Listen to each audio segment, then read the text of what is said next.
Apple और Samsung जितना भी फाइट कर ले, एंड में दोनों का बिजनेस मॉडल एक जैसा ही लगता है। और इसका सबसे बड़ा प्रूफ है आने वाला आईफोन 17 और सैमसंग S26। दोनों सीरीज के बीच में एक शॉकिंग सिमिलैरिटी है और आज मैं वही रिवील करने वाला हूँ। So let's get started. IPhone 17 series की बात करते हैं तो आईफोन 17 सीरीज में 4 मॉडल देखने को मिलेंगे। आईफोन 17, आईफोन 17 प्लस, नहीं, आईफोन 17 एयर प्लस सीरीज को डिसकंटिन्यू कर दिया गया है इस साल से और हम लोगों को उसकी जगह पे एयर देखने को मिलेगा। तो आईफोन 17 एयर के बाद आता है प्रो और प्रो मैक्स, और कहीं कहीं तो ये भी लीक चल रहा है कि भाई अल्ट्रा आने वाला है। नहीं, अल्ट्रा नहीं, प्रो ही रहेगा अगर आ गया तो प्रो मॉडल्स में क्या क्या चीजें देखने को मिलेंगी। सबसे पहले अगर हम लोग डिजाइन की बात करें तो कैमरा बम्प उन्होंने ऐड कर दिया है और इसी के साथ टाइटेनियम बॉडी से वो शिफ्ट हो रहे हैं एल्यूमिनियम एलॉय पे। इसके पीछे का रीजन ये कि थोड़ा सा वो लाइट वेट हो जाता है और इसी के साथ ड्यूरेबिलिटी भी अच्छी रहती है। और कैमरे की बात करें तो 48 मेगापिक्सल का ट्रिपल कैमरा सेटअप देखने को मिलेगा, जिसमें मेन कैमरा, अल्ट्रा वाइड और नया पेरिस्कोप टेलीफोटो कैमरा जिसमें 5x जूम मिलेगा और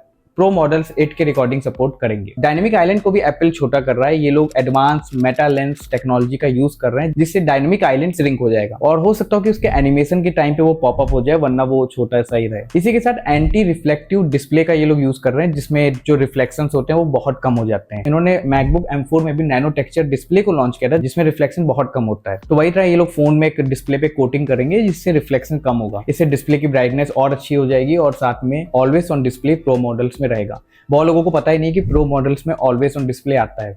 उनको लगता है कि बेस वेरिएंट में नहीं आता तो उसमें भी नहीं आता। नहीं, इसमें देखने को मिलता है। तो हम लोग बात करते हैं आईफोन 17 और 17 ईयर में क्या क्या देखने को मिलेगा। 48 मेगापिक्सल का कैमरा होगा। 17 में 2 कैमरे होंगे, अल्ट्रा वाइड और मेन कैमरा, लेकिन एयर में खाली सिंगल कैमरा होगा। प्रो मॉडल्स में A19 प्रो चिपसेट देखने को मिलेगी 12GB रैम के साथ और नॉन प्रो मॉडल्स में 8GB RAM with A19 chipset. और इसी के साथ एप्पल ने पहली बार नॉन प्रो मॉडल्स में 120 हर्ट्ज प्रो मोशन डिस्प्ले देने जा रहे हैं। अगर हम लोग साइज की बात करें तो साइज आपके सामने की जो एयर का साइज है वो प्रो से थोड़ा सा ज्यादा होगा और प्रो मैक्स से कम होगा। अगर हम लोग बैटरी की बात करें तो प्रो मॉडल्स में बैटरी साइज थोड़ा सा चेंज होने को मिलेगा। प्रो मैक्स में तो कहा जा रहा है 5000 mAh तक देखने को मिल सकता है, लेकिन हम लोग मान के चलते हैं कि 4700 से 4900 के बीच में कहीं देखने को मिलेगा। प्रो में 3700 से 4700 mAh बैटरी देखने को मिल सकती है। अगर एयर की बात करें तो एयर में बैटरी साइज इतना देखने को नहीं मिलेगा, 2800 से लेकर 2900 के बीच में ही होगा। और 17 जो इसका बेस वर्जन है उसमें तो आपको पता ही है 3600 mAh के आसपास देखने को मिलेगा। ये था एप्पल की तरफ से। अब हम लोग बात करते हैं सैमसंग S26 सीरीज के बारे में जो नेक्स्ट ईयर आने वाली है, लेकिन ज्यादा रूमर्स तो नहीं आए, लेकिन हाँ कुछ पता चला है। S26 अल्ट्रा का डिजाइन लीक हो गया था। कैमरा में हम लोगों को बम देखने को मिलता है। S23, S24 का डिजाइन बहुत ज्यादा सिमिलर था।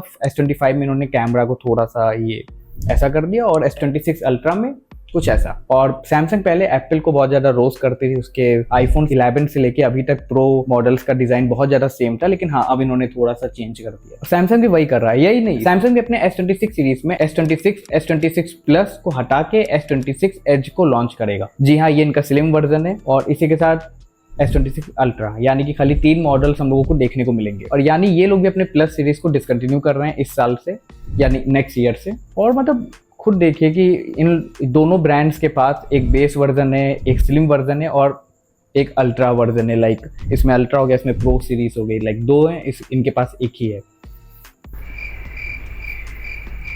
कुछ नहीं कहूँगा। चलिए S26 अल्ट्रा की बात करते हैं तो इसमें हम लोगों को स्नैपड्रैगन 8 Elite 2 प्रोसेसर देखने को मिलेगा। मेन कैमरा 200 मेगापिक्सल का होगा। सेंसर साइज हम लोगों को थोड़ा बड़ा देखने को मिलेगा जिसकी वजह से लो लाइट फोटोज काफी अच्छी आएंगी। टेलीफोटो लेंस 50 मेगापिक्सल का होगा और फ्रंट कैमरा 64 मेगापिक्सल का। जी हाँ, रूमर्स तो यही आ रहे हैं, अभी कुछ कह नहीं सकते, लेकिन सॉलिड रूमर है भाई, 64 मेगापिक्सल का आ सकता है। और AI फीचर्स भी हम लोगों को सैमसंग में देखने को मिलेंगे।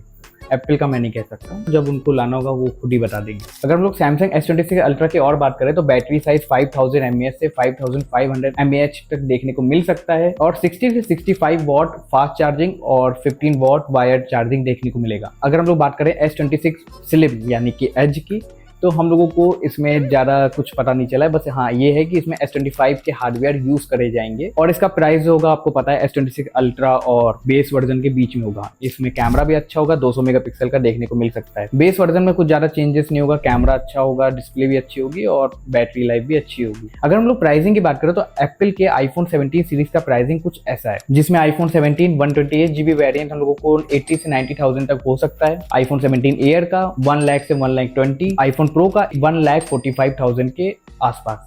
और प्रो मॉडल्स में 256 GB वेरिएंट ही देखने को मिलेगा, 128 GB हटा दिया गया है। और प्रो मैक्स 1,65,000 के आसपास। अगर हम लोग सैमसंग की बात करें, सैमसंग गैलेक्सी S26 हम लोगों को 80,000 के आसपास देखने को मिल सकता है, S26 Edge 1,20,000 के आसपास, और Samsung Galaxy S26 Pro ultra 1,60,000 से 1,75,000 तक, वो भी 12GB 256GB वेरिएंट। तो ये सारी डिटेल नेक्स्ट मंथ आने वाले आईफोन 17 सीरीज के बारे में और इसी के साथ नेक्स्ट ईयर आने वाले S26 सीरीज के बारे में। आई होप आपको ये वाली वीडियो पसंद आई होगी। कोई भी सवाल हो तो कमेंट में बताना, और ऐसे वीडियोस के लिए अगर आप ये सोच रहे हैं कि एप्पल का इकोसिस्टम कंप्लीट करने के लिए कितने डिवाइस चाहिए, तो ये वीडियो आपके लिए है। इसको देखिए और थोड़ा बहुत पैसा बचा लीजिए, क्योंकि 17 भी तो आ रहा है ना। मैं मिलता हूँ नेक्स्ट वीडियो में, तब तक के लिए बाय बाय।